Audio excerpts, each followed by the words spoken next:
யார் என்றால் ஏதோ ஒரு பிறவியில் இல்லறத்தை கடந்தவன் தான் துறவி.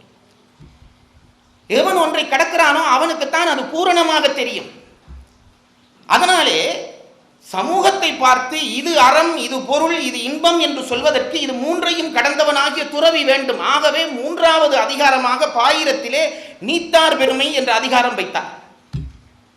இனி நீத்தார் அறத்தை வகுத்து சொல்லப் போகிறார்கள். அந்த அறத்தினுடைய வலிமை என்ன என்று தெரிந்து கொள் என்று சொல்வதற்காக அரண் வலியுறுத்தல் அடுத்த அதிகாரம். இது 4ம் பாயிரம்.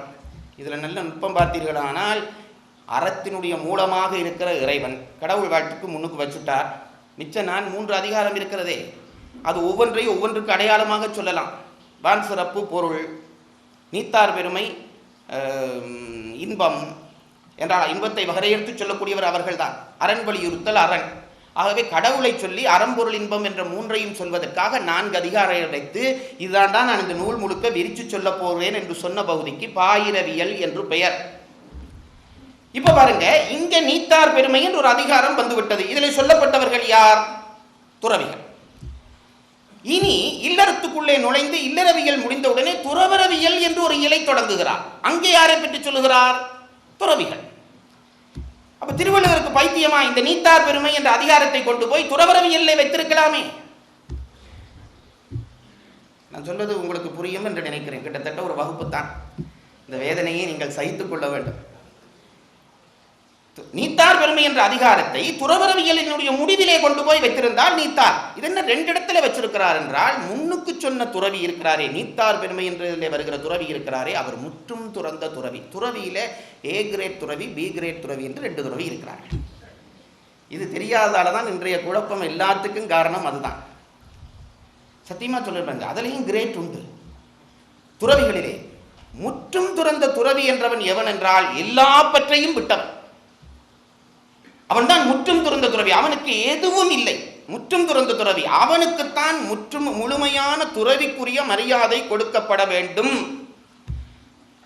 அவனுக்கு பேரு என்னவென்று கேட்டால் அவனுக்குத்தான் இறையடியாகிய வீடு பேறு கிடைக்கும். துறவி முற்றும் துறந்த துறவிக்குத்தான். இதுக்குள்ளே இன்னொரு குரூப் இருக்கு. அது என்னவென்று கேட்டால், இப்படி கொஞ்சம் பேர் முற்றும் துறந்துட்டார்கள் என்று தெரிஞ்சிட்டு நாமும் துறவியாக வேணும் என்று ஒரு காவி சால்வையை போட்டுருவான். ஆனால் அவன் முற்றும் துறந்த துறவி அல்லன். அது தெரிந்து கொள்ள வேண்டும். துறவு நோக்கி அவன் முயல்கிறான். அது நன்றாக தெரிய வேண்டும். அவன் துறவி அல்ல, துறவு நோக்கி முயல்கிறவன். நாங்க என்ன ஆயிட்டோம் என்றால், துறவு நோக்கி முயல்கிறவனையே துறவியாக்கி விட்டோம். அது எண்ணங்கள் விதிக்கிறபடியா எதை சொல்வது எதை விடுவது என்று தெரியவில்லை. நான் சொல்றேன் பாருங்க, இந்த சிவப்பே சாமியாருக்கு சிவப்பு காவியே சிவப்புடு கொடுத்தவன் துறவு நோக்கி முயல்கிறவன் தான். முற்றும் துறந்த துறவிக்கு கலர் வெள்ளை. வயிற்றுடுப்பு தான் பாருங்க முற்றும் துறந்த துறவிக்கு கலர். அதாவது நீ தான் இதெல்லாம் தீர்மானிக்கிற ஆளோ? அது பின்னுக்கு சொல்லுகிறேன். ஆனால் உண்மையை சொல்கிறேன். இவனுக்கு என்ன பெயர் என்றால், காவி உடுத்தவனுக்கு என்ன பெயர் என்று கேட்டால், இப்போ சில மிஷன் வழியை மாற்றி அமைச்சுடுறார்கள். வெள்ளையை முன்னுக்கு போட்டு காவியை பின்னுக்கு போடுகிறார்கள். காவி முன்னுக்கு போட வேண்டியது, வெள்ளை தான் பின்னுக்கு போட வேண்டியது. அது ஏன் என்ற காரணம் நான் பின்னுக்கு நேரம் இருந்தால் சொல்லுகிறேன். இந்த செம்மை நிறம் இருக்கிறதே, இது முயற்சியினுடைய அடையாளம். அது கொஞ்சம் விரிச்சு சொல்ல போறேன் இன்றைக்கு குறளுக்குள்ளேயே, அதுதான் விஷயம். ஆகவே துறவு நோக்கி முயல்கிறவன், அதாவது எனக்கு இந்த உலக பற்று போதும் என்று விடத் தொடங்குவது.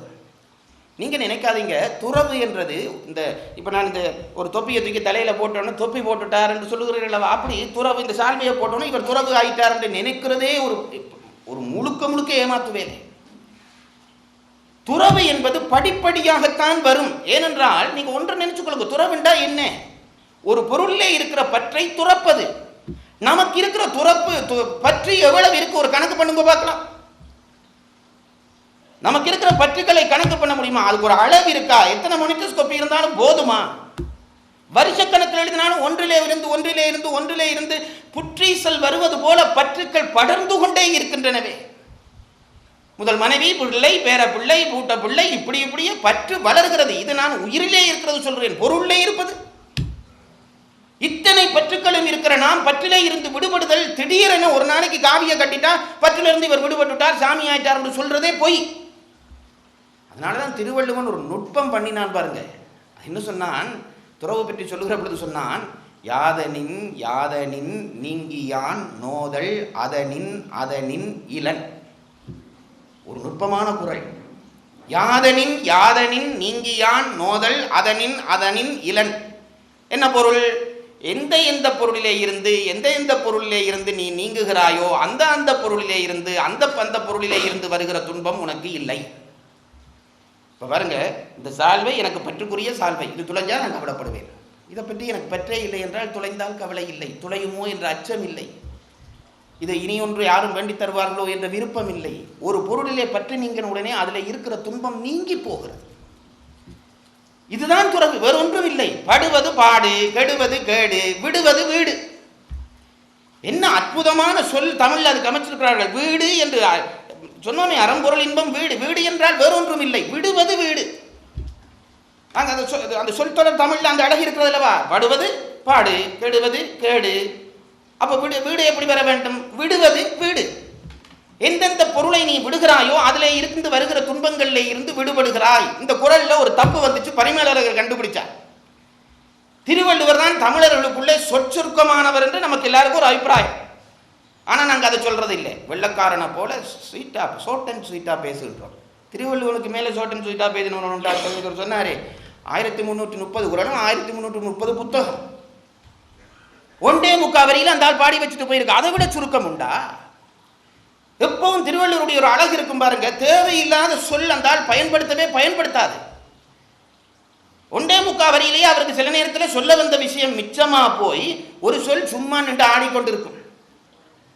நான் சொல்கிறேன், இப்போ 3 சீட் போட்டால் பாருங்க, 3 சீட்டில் 3 பேரை இருத்த வரும். சில நேரத்தில் அந்த ஆளுக்கு ஒரு சீட் ஃப்ரீயாக போகும். ஏன்னா 2 சீட்டில் அந்த ஆள் எல்லாரையும் இருத்தி போடும். அதுக்கு என்ன செய்ய மாட்டா, ஒரு சீட்டில் சும்மா ஒரு ஆளை சும்மா இருத்தி விடும். அதுக்கு அசை சொல் என்று தமிழில் பேராசிரியர் வச்சுக்கொண்டு அது சொல்லப்படாது. உரையாசிரியர்கள் அது அசை சொல்லுன்ற. அசை சொல்லுண்டா என்னடா, அந்த சொல்லுக்கு ஒரு அர்த்தமும் இல்லை. பாட்டுக்கு ஒரு யாப்பு இருக்கு, சொல்ல வந்த பொருள் முடிஞ்சு போச்சு, ஒரு இடம் ஃப்ரீயா கிடக்கு, ஒரு ஆளை போட்டு விடு. மேலதிக அரசாங்க அதிபர்.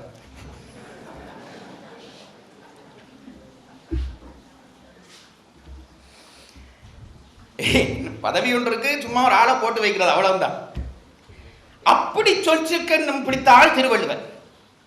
அப்படி சொற்சிக்கனம் பிடித்தால் அந்த ஒன்றே முக்காவரியிலேயே சில சொல்லுகளா அசை சொல்லுகளா போட்டு வச்சிருக்கிறார். அவருக்கு அதுவே தேவையில்லை. அப்படிப்பட்ட திருவள்ளுவர் தேவையில்லாத சொற்களை நமக்கு சொல்லுவாரா? இந்த குறள்ல அப்படி வந்துட்டது. சொல் என்ன சொல் வந்துட்டது? இப்போ சொல்ல வந்தது என்ன? எதிலிருந்து நீங்குகிறாயோ அதிலிருந்து வருகிற துன்பங்கள் உனக்கு இல்லை, இதுதானே சொல்ல வந்தது. இதை எப்படி சொல்லி இருக்கலாம்? எதிலிருந்து நீங்குகிறாயோ அதிலிருந்து வருகிற துன்பம் உனக்கு இல்லை. இது போதாதா?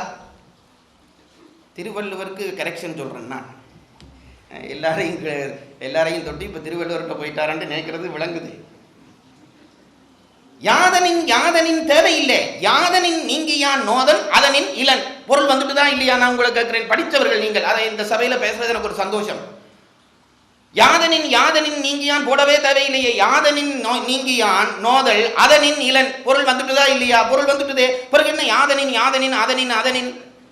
தேவையில்லாத 2 சொல்ல திருவள்ளுவர் போட்டிருக்கிறாரே, தேவை என்ன? கேள்வி வருகிறது. பரிமேலழகர் சொன்னார், அப்படி போட்டிருக்கலாம் தான். எப்படி நான் அந்த வடிவேலு சொல்றான்னு பாருங்க, அந்த பகடியில் அடிக்கடி இருந்து யோசிப்பாங்களோ உண்டு. அந்த மாதிரி தான் பரிமேலழகர் படிக்கிற பொழுது நினைக்கிறது. இந்த ஆக்கள் ரூம் போட்டு யோசிச்சிருப்பாங்களோன்ற மாதிரி தான் நினைக்கிறேன். அவர் சொன்னார், அப்படி சொல்லி இருக்கலாம். யாதனின் நீங்கியான் நோதல் அதனின் இளன் என்று சொல்லி இருக்கலாம். என்ன பிரச்சனை என்று கேட்டால், படிக்கிறவன் இந்த நீங்குதல் ஏதோ லேசான வேலை என்று நினைச்சிருவான். இந்த துறவு ஏதோ நான் இன்றைக்கு துறவு கொள்கிறேன்னு இந்த ஒரு பாட்டை கலட்டி வைக்கிற மாதிரி இதை கலட்டி வச்சாச்சு, இவருக்கு பற்று போச்சுதுன்னு நினைச்சிருவான். அப்படி போக முடியாது. பற்று நீங்குவது என்பது பகுதி பகுதியாகத்தான் நீக்க முடியும். அதுக்கு ரொம்ப தெளிவா புரிஞ்சுக்கொள். பற்று நீங்குவது ஒரே நாள்ல ஏதோ இந்த சேட்டை கழட்டி போடுற மாதிரி நான் துறவு கொண்டு வந்துட்டேன்னு போட முடியாது. பகுதி பகுதியாகத்தான் நீ பற்றுக்களை நீக்க முடியும். அப்படி பகுதி பகுதியாக நீக்குகிற பொழுது பகுதி பகுதியாகத்தான் அதில் இருந்து வருகிற துன்பங்கள் உனக்கு நீங்கும். இது உனக்கு தெரிய வேணும் என்றதுக்காகத்தான் திருவள்ளுவர் அடுக்குகளை போட்டார் என்று பரிமேலழகர் எழுதினார். யாதனின் யாதனின் என்று போட்டதுக்கு காரணம் என்றால் பாட்டாண்டா விடலாம்.